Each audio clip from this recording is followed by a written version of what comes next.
एक ऐसी चुड़ैल की है जिसकी वजह से राजस्थान में बसा कुलभाटा नाम का गांव रातों रात खाली हो गया। दोस्तों, आज की वीडियो में हम कालो मूवी को एक्सप्लेन करने वाले हैं और इस मूवी की कहानी को विस्तार से जानेंगे और साथ ही साथ हम आज इस बात पर भी डिस्कस करेंगे कि इस मूवी की कहानी सच्ची घटना पर आधारित है या फिर ये मूवी केवल मनोरंजन के लिए बनाई गई थी। क्या हकीकत में कोई कालो नाम की चुड़ैल होती थी? ये सब सोशल मीडिया पे काफ़ी ज़्यादा वायरल होता है। खैर, आज की वीडियो में हम इसको विस्तार से जान जाएंगे। ये कहानी सच्ची है या झूठी, इस सब के बारे में तो हम एंड में बात करेंगे।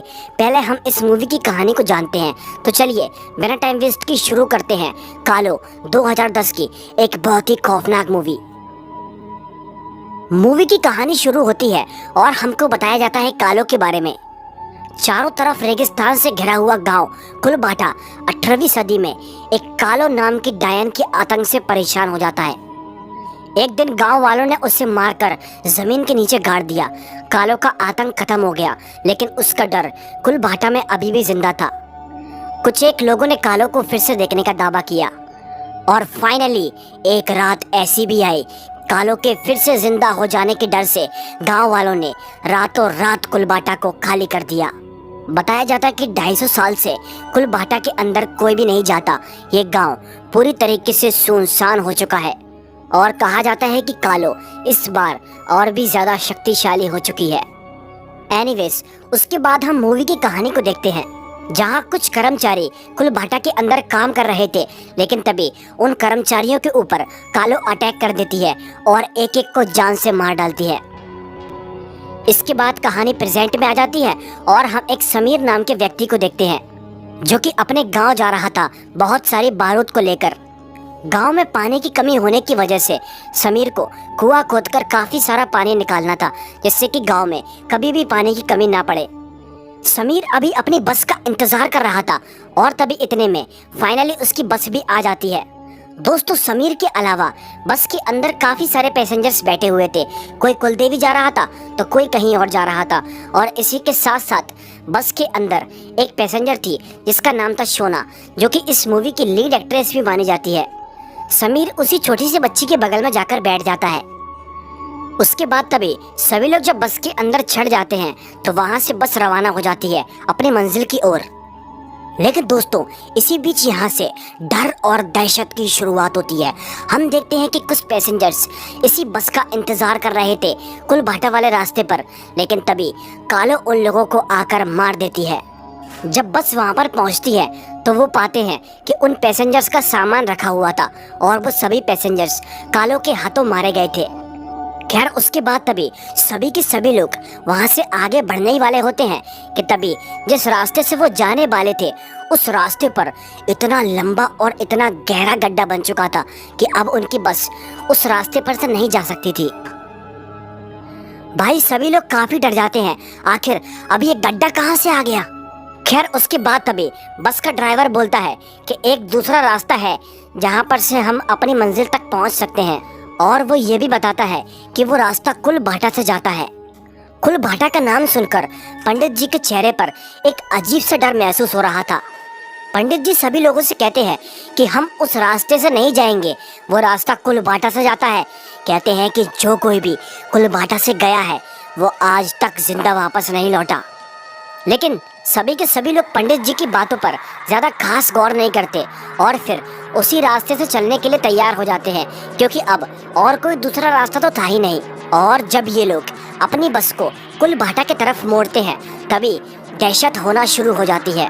पंडित जी बस के अंदर नींबू और धागा भी बांध देते हैं, जिसकी वजह से कोई भी बुरी शक्ति बस के अंदर प्रवेश न कर पाए।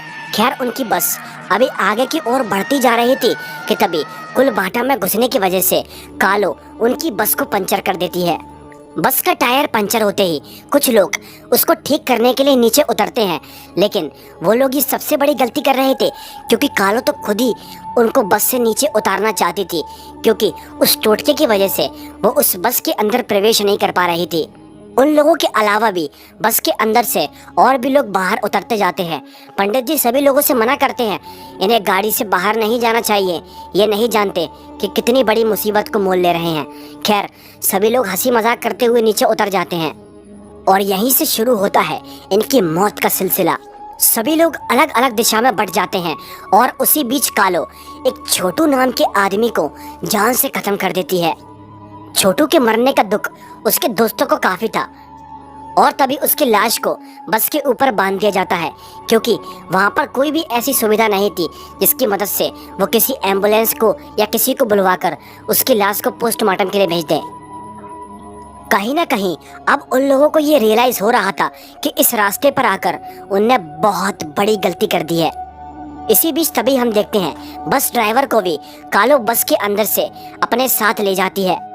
अपने उस्ताद जी को देखने के लिए कंडक्टर उनको ढूंढने के लिए बाहर जाता है तो कालो उसको भी जान से मार देती है।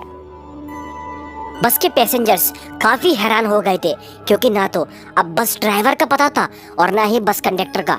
खैर दोस्तों, उसके बाद तभी कालो उनकी बस के ऊपर बड़ी ही बुरी तरीके से हमला करती है।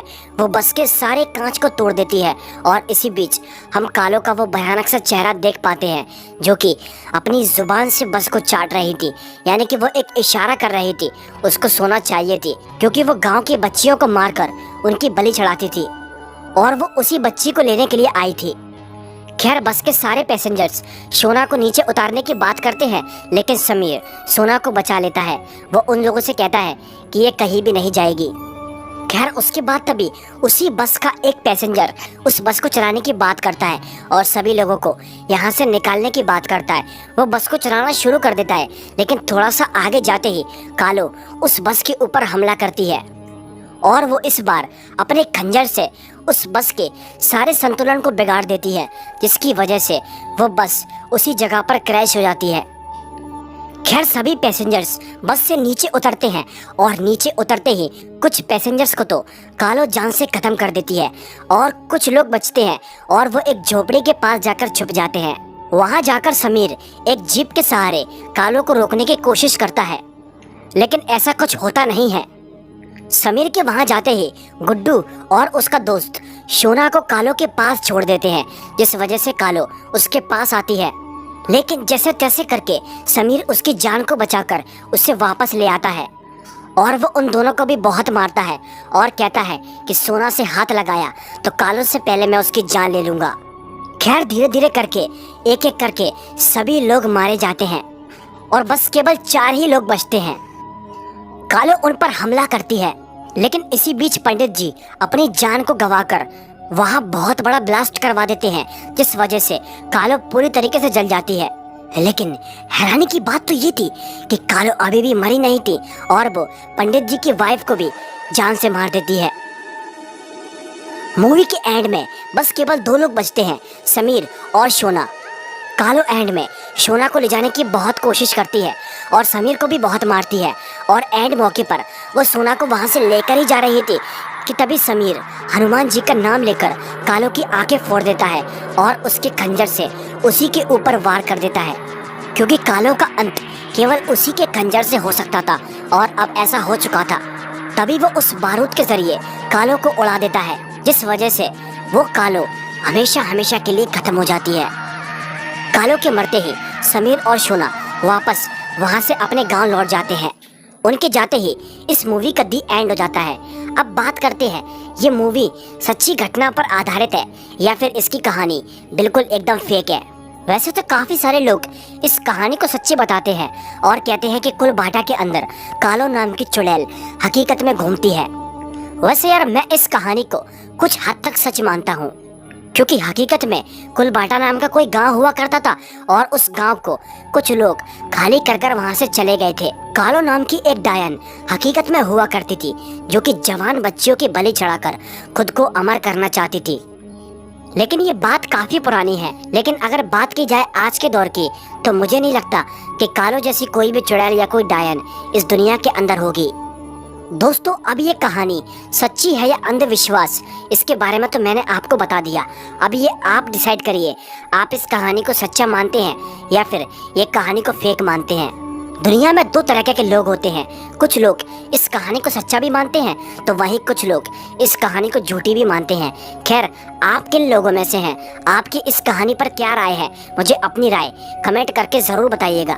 और अगर आपको ये एक्सप्लेनेशन या ये कहानी अच्छी लगी तो वीडियो को लाइक करके हमारे चैनल को सब्सक्राइब करना बिल्कुल भी मत भूलिएगा, क्योंकि यहाँ पर और भी हॉरर मूवीज और भी काफ़ी सारी भूत की कहानियाँ आना बाकी है। तो चलिए हम मिलते हैं आपसे फिर किसी एक नई वीडियो में। तब तक के लिए बहुत बहुत धन्यवाद। Bye and